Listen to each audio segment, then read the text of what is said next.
Muffler গেছে, হাওয়াই চটির পালা এবারে।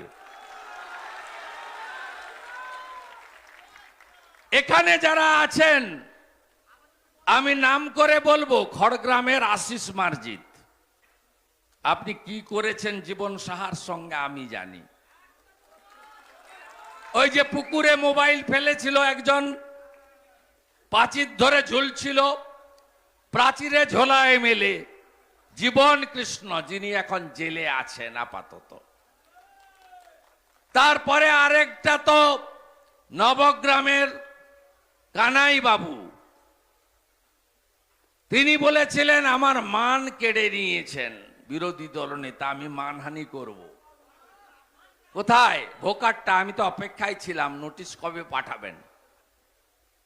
এই যে জীবন শাহ চাকরিগুলো বেচেছে, আশিস মার্জিত আর কানাই মণ্ডল তার এজেন্ট হিসেবে কাজ করেছে। রঘুনাথগঞ্জের যে হাফ মন্ত্রী এনামুলের গরু পাচারের কেসে দুবার সিবিআই অফিস নিজাম প্যালেস থেকে ঘুরে এসেছে। শামশেরগঞ্জের এমএলএ তিনিও ঘুরে এসেছেন।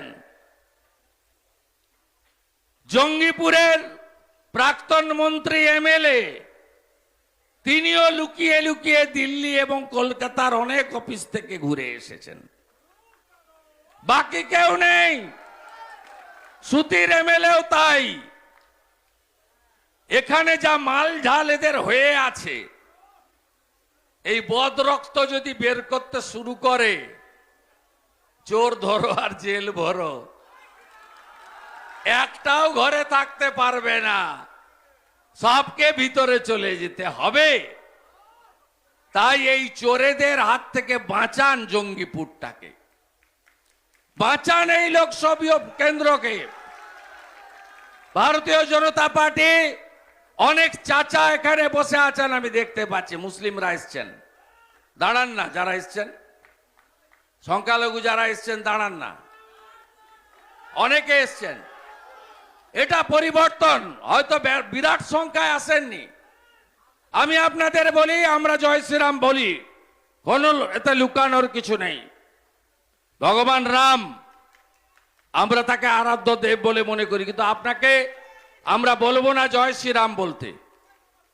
আপনি অন্য ধর্মে বিশ্বাস করেন, বিজেপি আপনাকে রাম রাজ্য দিতে চায়। রাম রাজ্য মানে কি জানেন? মাথায় ছাদ, পেটে ভাত, হাতে কাজ। বিজেপি আপনাকে সুশাসন দিতে চায়, বিজেপি আপনাকে সুরক্ষা দিতে চায়, বিজেপি আপনাকে সুস্বাস্থ্য দিতে চায়। আর মমতা ব্যানার্জি লাফিয়ে লাফিয়ে বলছে, এই ফরাক্কায় বলে গেছে। আমি দুদিন আগে নওদাতে ছিলাম ডক্টর নির্মল সাহার প্রচারে। আমি বহরমপুরে রোড র্যালিতে ছিলাম। ফরাক্কাতে এক ঝুড়ি লোক নিয়ে পিসি বলছে 3000 লোক হয়েছে আর 4000 পুলিশ ছিল। পিসি বলছে আমি আপনাদেরকে রেশন দিই। কত বড় মিথ্যাবাদী! 82 কোটি লোককে নরেন্দ্র মোদীজি, ভারত সরকার 82 কোটি ভারতবাসীকে 2021 মে মাস থেকে অদ্যবধি মাথা পিছু 5 কেজি করে রেশন দেয়, যাতে পশ্চিমবঙ্গের 7 কোটি লোক পায়। এ স্টিকার লাগিয়ে দিচ্ছে। বলছে আমি বাড়ি বাড়ি নলবাহিত জল দিয়েছি। জল কোন গ্রামে এসছে? 8000 কোটি টাকা দিয়েছেন নরেন্দ্র মোদীজি। নাম হচ্ছে জল জীবন মিশন। বলছে আমি জল দিয়েছি। জল জীবন মিশন নাকি উনার। বলছে কাঁদি মাস্টার প্ল্যান 429 কোটি টাকায় আমি করে দিয়েছি। আরে আপনি কি করবেন? 429 কোটি টাকা, 429 কোটি টাকা কেন্দ্রীয় সরকারের কি বলছে শুনুন। হিন্দু এলাকায় গিয়ে বলছে সিএএ হয়েছে, তোমার অ্যাপ্লাই করলে নাগরিকত্ব চলে যাবে। আর মুসলমান এলাকায় গিয়ে বলছে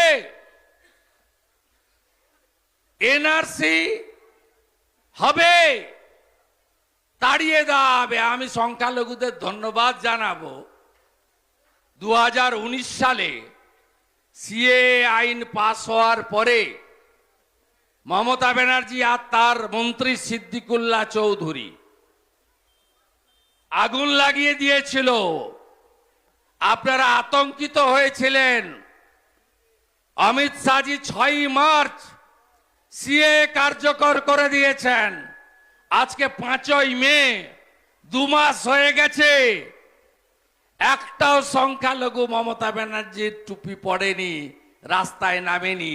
সিএএ মানে নাগরিকত্ব দেওয়া, নাগরিকত্ব কেড়ে নেওয়া নয়। 2019-এ কি করিয়েছিল এরা? এই তৃণমূল জিয়াগঞ্জে হাজারদুয়ারি এক্সপ্রেস আগুন দিয়ে পুড়িয়েছিল। নিমতিতাতে 68টা দোকান লুট হয়েছিল।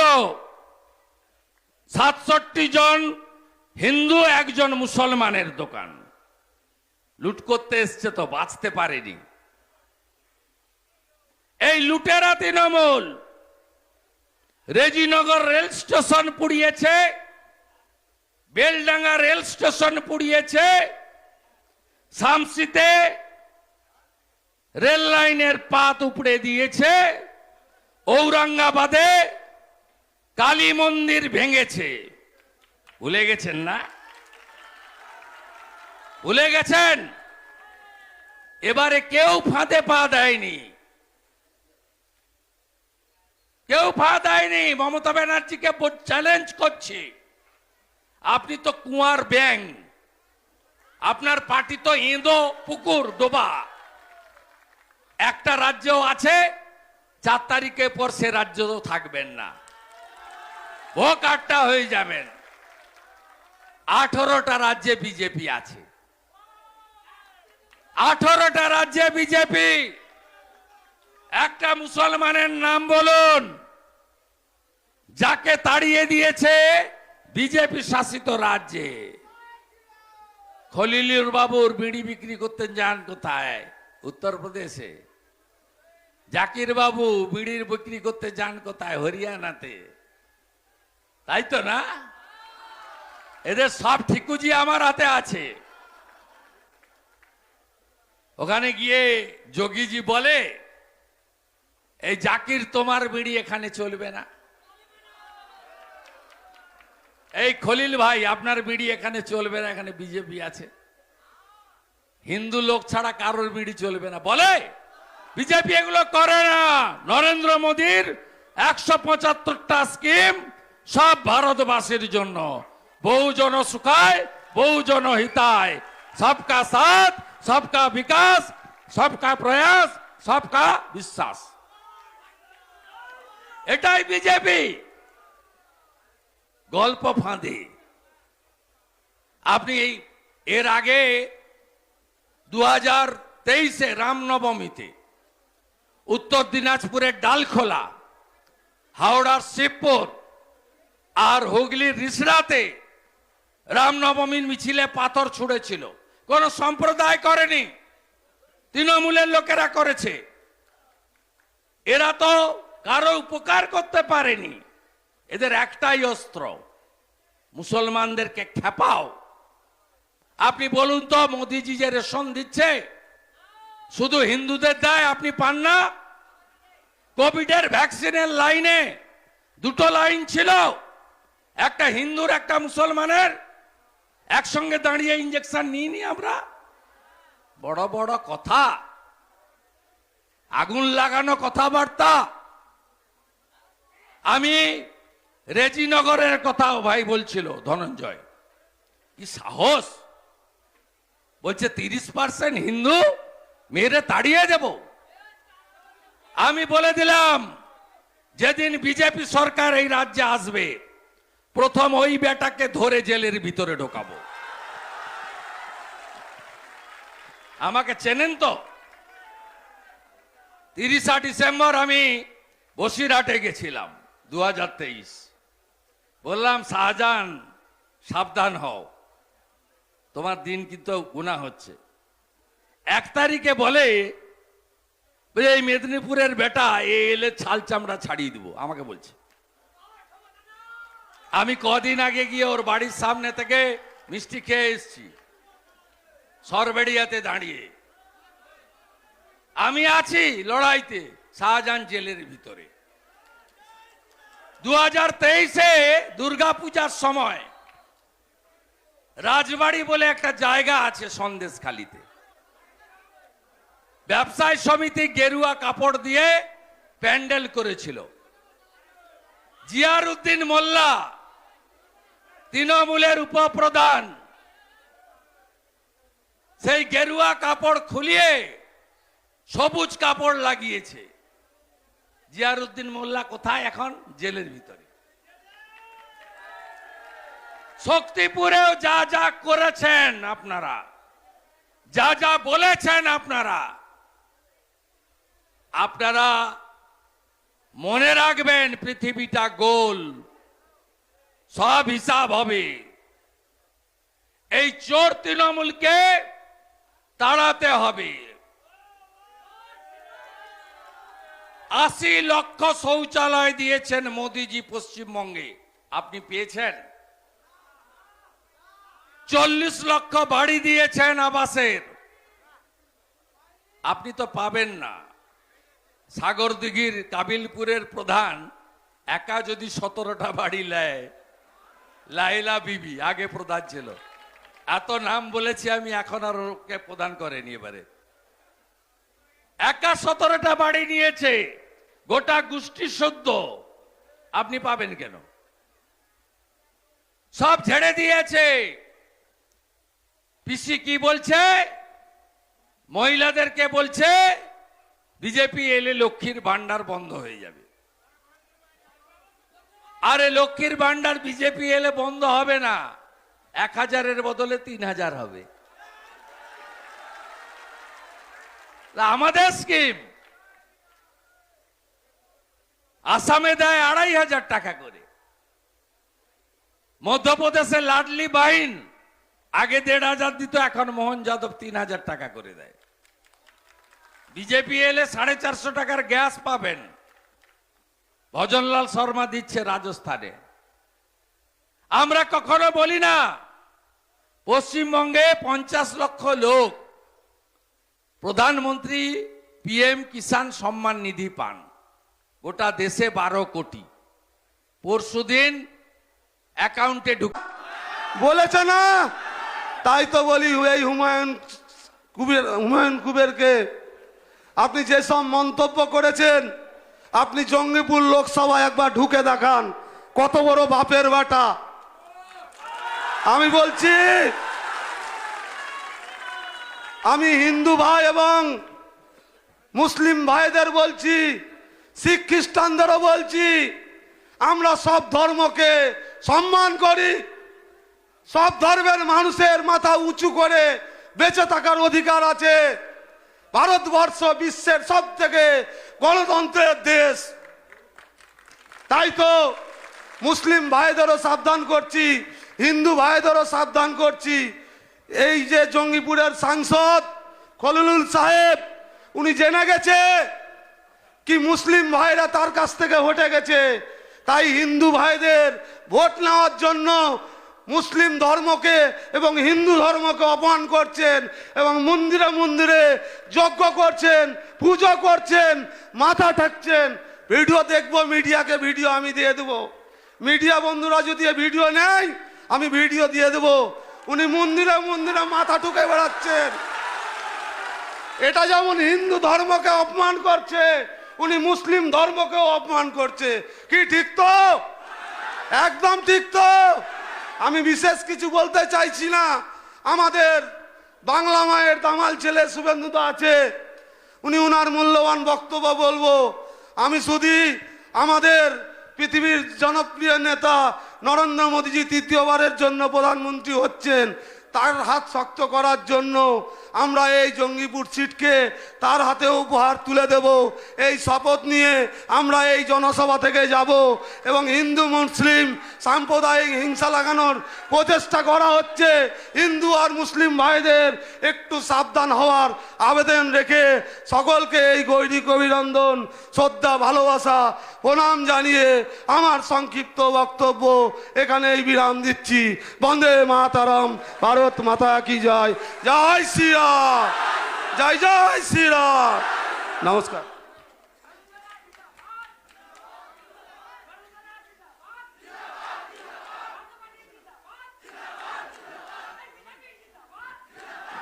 ধন্যবাদ সম্মানীয় আমাদের প্রার্থী মাননীয় ধনঞ্জয় ঘোষ মহোদয়কে। এবারে আপনাদের সামনে বক্তব্য রাখবেন, সবাই উঠে দাঁড়াবেন, স্বাগত জানাবেন পশ্চিমবঙ্গ বিধানসভার বিরোধী দলনেতা, নন্দীগ্রামের বিধায়ক, আপনার আমার হৃদয়ের নেতা, 1956 ভোটের সেই দিদিমণিকে বীজ ঢুকিয়ে দেওয়ার বিরোধী আন্দোলনের মূর্ত প্রতীক শুভেন্দু অধিকারী মহাশয়।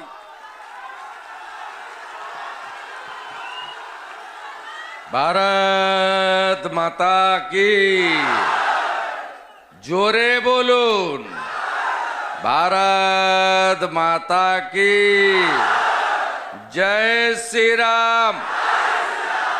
आरो जोरे, जोर से बोलो।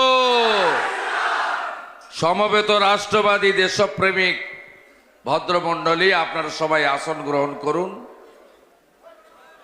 আমি প্রচারের শেষ দিন, আর কয়েক ঘন্টা পরে তৃতীয় দফার নির্বাচনের প্রচার শেষ হয়ে যাবে এবং আগামী 7 তারিখে ভারতবর্ষের নানা প্রান্তের সাথে সাথে উত্তর মালদা, দক্ষিণ মালদা, জঙ্গিপুর এবং মুর্শিদাবাদ লোকসভা কেন্দ্রের ভোটার ভদ্রমণ্ডলী, আপনাদের সবাইকে ভোটদান করতে হবে। আমি আপনাদের কাছে বক্তব্যের শুরুতেই আমি চেয়ে নেব একটা অঙ্গীকার। সেটা হলো এই চোর তৃণমূল যারা পঞ্চায়েতে পুরসভায় ভোট লুট করেছে, তারা অনেক কিছু করতে পারে। আপনারা যারা তৃণমূলকে হারাবেন ঠিক করেছেন, ওই দিন আগে ভোটদান করবেন, পরে জলপান করবেন, তাই তো? আগে ভোটদান, পরে জলপান। আর কোথাও কিছু করলে সাথে সাথে আপনারা ধনঞ্জয়কে হোয়াটসঅ্যাপ মেসেজ করে বুথ নম্বর দিয়ে পাঠাবেন। আমার দায়িত্ব লম্বা লম্বা কেন্দ্রীয় পুলিশের লাঠি দিয়ে এই গুন্ডাদের কি করে সোজা করতে হয় আমরা সেটা জানি। সাগরদিঘির ভোট মনে আছে? আখরুজ্জামান মিয়া, সায়নী সিংহ রায় কেমন ধূপধাপ করে পড়ছিল, যেখানে যেখানে জড়ো হয়েছিল প্রচার বন্ধের পরে সব জায়গা থেকে খেদিয়েছিলাম। শুধু খবরটা চাই। ঠেলার নাম বাবাজি। ভোট হবে, নিজেরা নিজেদের ভোট দেবেন। আমি প্রথমেই আমাদের যার জন্য আমরা এসেছি, এর আগে আমাদের সর্বভারতীয় নেতা প্রতিরক্ষা মন্ত্রী রাজনাথ সিং, স্বরাষ্ট্র দপ্তরের রাষ্ট্রমন্ত্রী ভাই নিশীথ প্রামাণিক, মান্যবর রাজ্য সভাপতি সহ অনেক নেতৃত্ব যার হয়ে ভোট চেয়ে গেছেন। আমাদের প্রিয় প্রার্থী, জেলার সভাপতি, তরুণ নেতা ধনঞ্জয় ঘোষ, তাকে শুভেচ্ছা অভিনন্দন জানাই। ধনঞ্জয় ঘোষকে আপনারা কিসে ভোট দেবেন? এবারের ভোট ব্যালট না মেশিন? কত নম্বর টিপতে হবে? কত নম্বর? কত নম্বর? কত নম্বর? কত নম্বর? তাহলে আপনারা সব জেনে গেছেন, প্রস্তুত হয়ে গেছেন। মাঝে মাত্র কয়েকটি ঘন্টা, তারপরে Trinamool bye bye bye bye. আমি বর্ষিয়ান নেতা শ্রদ্ধাস্পদ চিত্ত মুখার্জি, মান্যবর অ্যাডভোকেট, জেলার ইনচার্জ, অত্যন্ত দরদি কর্মী দরদি নেতা সুদীপ্ত চক্রবর্তী, যুগ্ম ইনচার্জ মনোজ সরকার, এই গ্রাম পঞ্চায়েতের পদ্মফুলের জেতা সদস্য মাননীয় সমীর ঘোষ, মাননীয় বুথ সভাপতি বিট্টু দাস এবং কার্তিক ঘোষ, শেষনাথ ঘোষ, জঙ্গিপুর 1 নম্বর মণ্ডলের সভাপতি গোপাল ঘোষ সহ সম্মানিত মঞ্চ, আমি প্রত্যেককে অভিনন্দন জানাই। আমার আজকে এটি তৃতীয় কর্মসূচি। আমি প্রথমে 9টা থেকে 10:30 ওল্ড মালদাতে খগেন মুর্মুকে নিয়ে পদযাত্রা করেছি 4 কিলোমিটার। তারপরে দক্ষিণ মালদাতে শিরুপাদিকে নিয়ে গাড়িতে র্যালি করেছি ইংলিশ বাজার থেকে নিমতিতা পর্যন্ত। কালিয়াচকে আমার মনে হয় ভারতীয় জনতা পার্টি প্রতিষ্ঠা হওয়ার পরে আজকে প্রথম পদযাত্রা প্রচার করেছি কালিয়াচক বাজারে হেঁটে হেঁটে। তাতেও মানুষের আমরা শুভেচ্ছা, সমর্থন, আশীর্বাদ পেয়েছি। আমাদের আগের বক্তা ধনঞ্জয় ভাই বলছিলেন বারে বারে 8 থেকে 80, কাশ্মীর থেকে কন্যাকুমারী, কোচবিহার থেকে কাকদ্বীপ, দার্জিলিং থেকে দীঘা। সবাই জেনে গেছে যে আমাদের প্রধানমন্ত্রী কে হচ্ছেন। কারণ এই ভোটটা তো রাজ্যের ভোট বা পঞ্চায়েতের ভোট নয়, এই ভোটটা দেশের সরকার তৈরির ভোট। আমি ভাই ধনঞ্জয়ের কথাকে আর একটু সুন্দর করে আপনাদের বোঝানোর জন্য আর একটু কিছু তথ্য সংযোজন করতে চাই।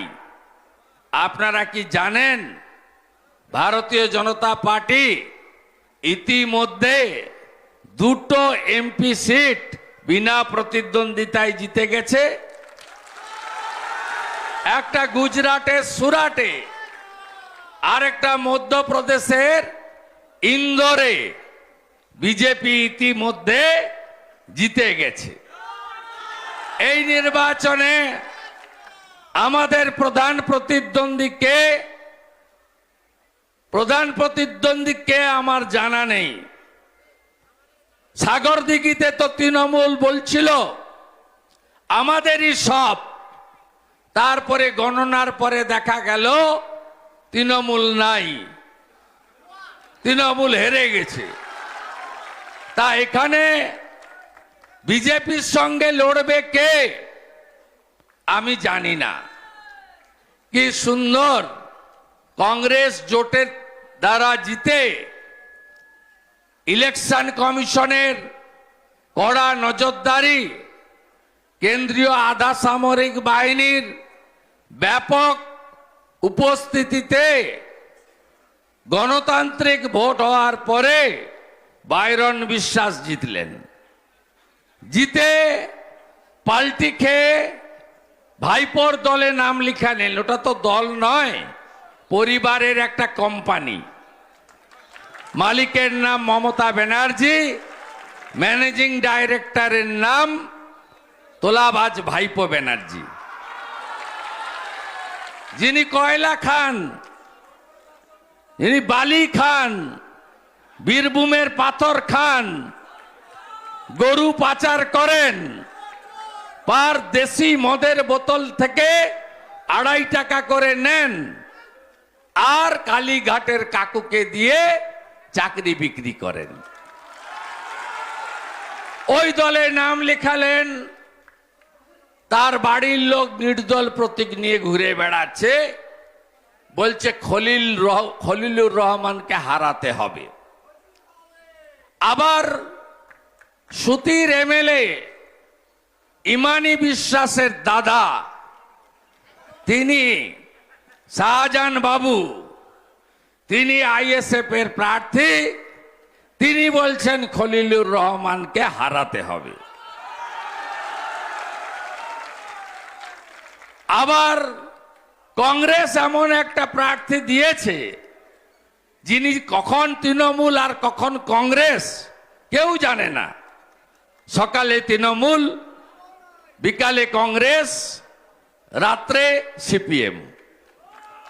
এই হচ্ছে বিরোধীদের এখানে অবস্থা। আমি বলি, দেশে মোট আসন কত? 543। ভারতীয় জনতা পার্টি এনডিএ লড়ছে কত? 543। জিতে গেছে দুটোতে। আর এই ঠগি পিসির পার্টি, এর পার্টি লড়ছে কটাতে? 45টাতে। পশ্চিমবঙ্গে 42, আসামে 1, মেঘালয়ে 1, অখিলেশ যাদবের সৌজন্যে উত্তরপ্রদেশে 1। 45-এর মধ্যে 5টাও জুটবে না। তাহলে ভোট আপনি কোথায় দেবেন? ভোট দেবেন ধনঞ্জয় ঘোষকে, ইভিএম এর 2 নম্বর বোতাম টিপে, যাতে নরেন্দ্র মোদীর 400 আসনের মধ্যে এই জঙ্গিপুরটাও থাকে। জঙ্গিপুরে যদি প্রধানমন্ত্রীর আশীর্বাদ ধন্য সাংসদ না যেতে, তাহলে এই যে সমস্যাগুলো এতদিন ধরে কংগ্রেস বা পরবর্তীতে তৃণমূল কেউ সমাধান করেনি, গঙ্গা ভাঙন, আপনাদের এলাকার উন্নয়ন, এখানে আলিগড় ইউনিভার্সিটির ক্যাম্পাস চালু হলেও কার্যকর হয়নি, এখানে মিলিটারি রিক্রুটমেন্টের সেন্টার হলেও চালু হয়নি, এখানকার বিড়ি শ্রমিকদের উন্নয়নের কোনো সুবিধা আপনারা পান না, এবং বিশেষ করে পাট চাষিরা কেন্দ্রীয় সরকারের ভর্তুকি মূল্যে পাট বিক্রি করতে পারেন না। তাই এখানে মোদিজির লোককে প্রার্থী করতে হবে, জিতাতে হবে এমপি হিসাবে, আপনাদের জেতার স্বার্থে। এখানকার যারা তৃণমূলের বড় বড় নেতা আছেন, এই যে গোটা রাজ্য জুড়ে চোর চোর চোর চোর আওয়াজ উঠেছে, আধা মন্ত্রিসভা জেলে গেছে, বাকি আধা মোদিজি তৃতীয়বার প্রধানমন্ত্রী হলে